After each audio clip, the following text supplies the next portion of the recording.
અને મારું નામ છે નેહાલબેન ધર્મેન્દ્રભાઈ પરમાર.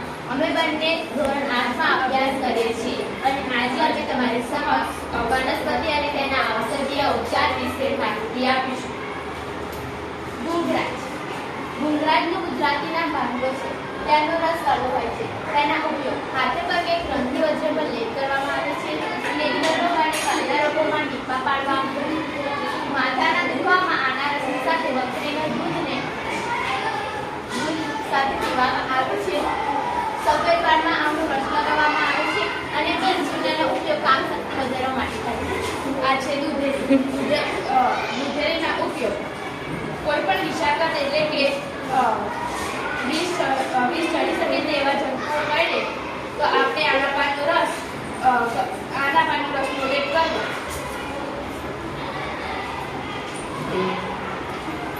કરંજનું ગુજરાતી નામ કરંજી છે. તેનો રસ તીખો હોય છે. તેના ઉપયોગ બીજ તેલનો ઉપયોગ ચર્મ રોગોમાં વપરાય છે.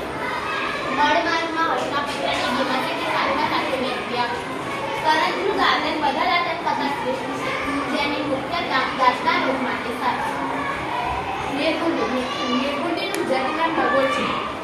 તાવમાં આના પાનનો રસ લેવાથી તાવ દૂર થાય છે. કદમ. કદમનું ગુજરાતી નામ ગંધોળિયો અથવા કદમ છે.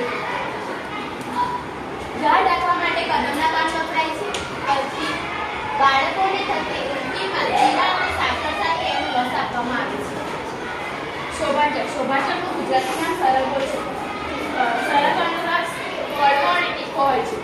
રસોટ અને વિભ્રતિ એટલે કે ભૂંડામાં આના થડની છાલનો લેપ કરવાથી ભૂંડા દૂર થાય છે.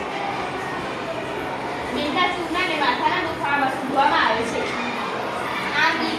આંબલીનું ગુજરાતી નામ ખાટી આંબલી છે. તેનો રસ ખાટો હોય છે. તેના ઉપયોગ અરુચિમાં આંબલીના પાણી પીવામાં આવે છે.